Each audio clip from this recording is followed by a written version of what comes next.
Was Charles Leclerc's fastest lap in the second week of Bahrain really a warning for Hamilton, or was it an illusion perfectly calculated by Ferrari? Subscribe to continue uploading more of this type of content now, if we continue. Because while everyone was celebrating that 1 minute and 31.9 seconds as a direct hit inside the red box, Lewis Hamilton was seeing something completely different in the data.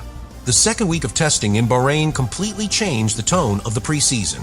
Until then, the teams had played hide and seek, cross programs, unknown fuel loads, conservative engine maps, and long simulations that didn't reveal much.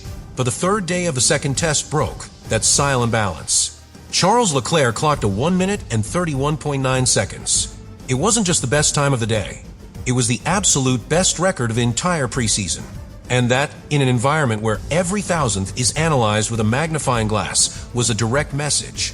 Ferrari entered this second week with a solid foundation. The SF-26 had already shown clear signs in the first days: stability under braking, good traction when exiting slow corners, and an apparently more controlled degradation than in previous cycles. But until then, the focus had been almost exclusively on reliability and structural data collection. They weren't looking for headlines. They were looking for information. However, something changed on that third day. For the first time in the entire test, Ferrari seemed to come out with the explicit intention of measuring pure performance. Leclerc used the unmarked C3 compound, the prototype tire assigned by Pirelli, on a track that was already much more rubberized after almost 2 weeks of constant activity. This detail is essential. It was not a green track. It wasn't the first day. It was the moment where the evolution of asphalt allowed for much more representative times. The technical context was also different. Ferrari left behind a program focused solely on reliability and began to explore more aggressive configurations. We are not necessarily talking about a completely empty tank, but we are talking about a configuration that allowed the real potential of the car to be evaluated in conditions close to qualifying. And the result was overwhelming.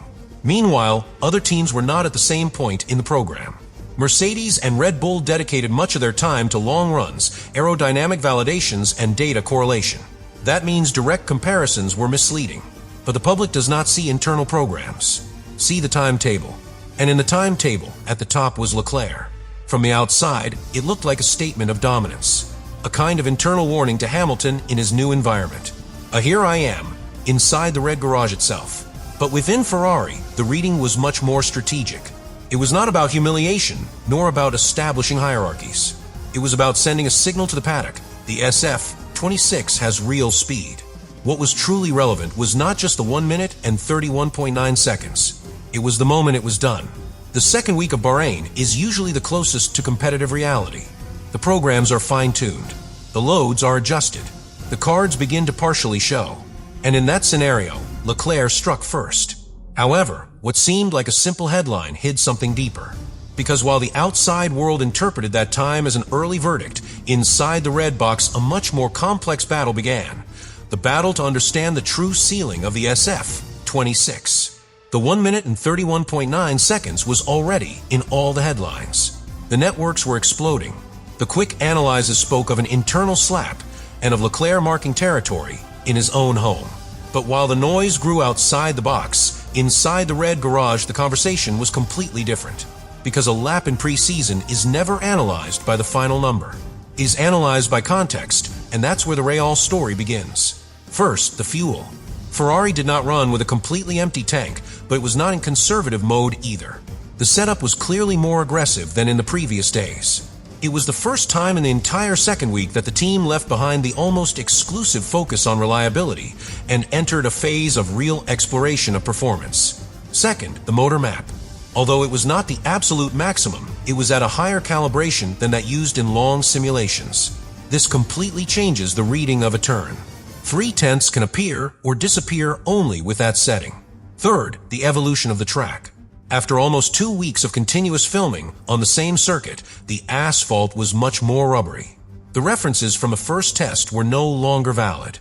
The conditions allowed for more mechanical and aerodynamic grip to be extracted. And here comes Lewis Hamilton. Far from reacting with concern or tension, Hamilton focused on telemetry.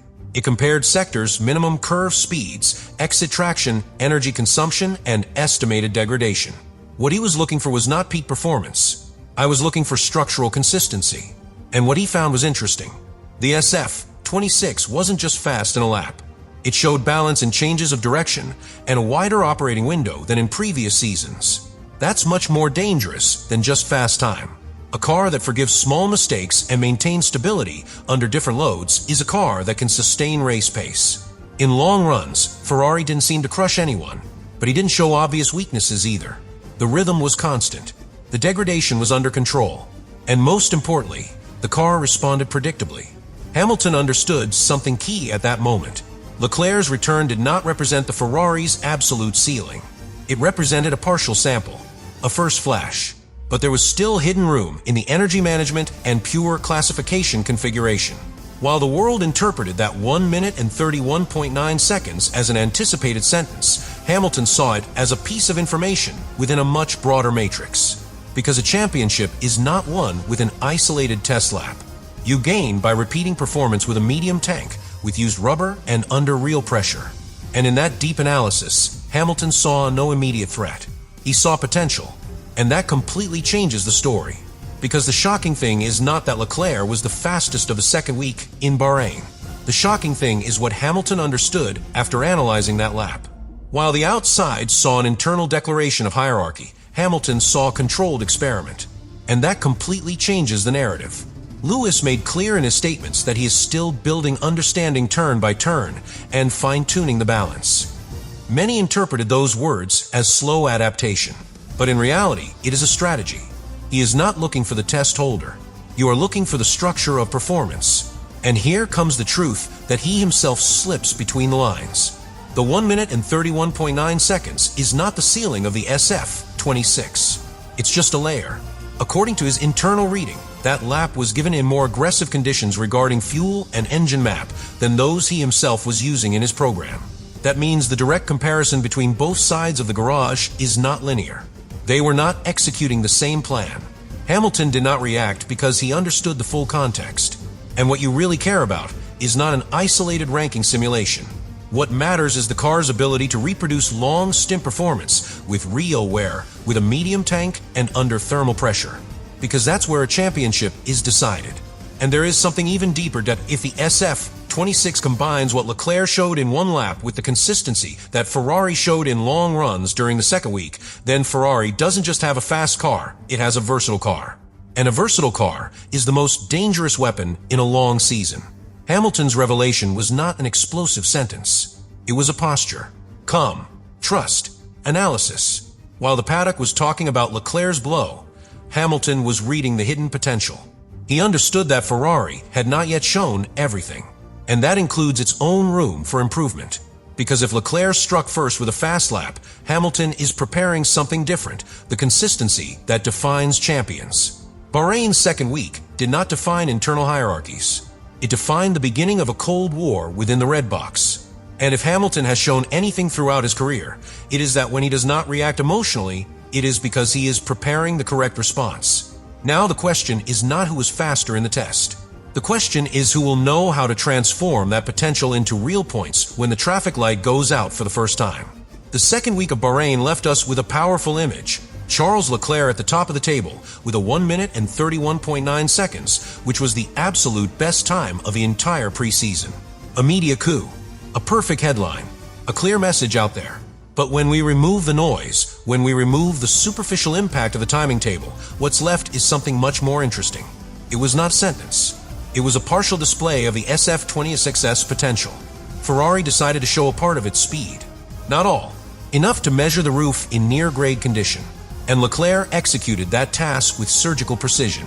However, the truly shocking thing was not Charles's return. It was Hamilton's reaction. There was no alarm. There was no visible pressure. There was no impulsive response. There was analysis, telemetry, context, strategic reading.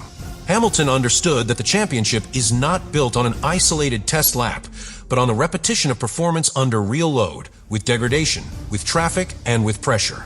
And if the second week in Bahrain made anything clear, it is that the SF-26 has something that Ferrari had been looking for a long time: balance and versatility. Leclerc showed the edge.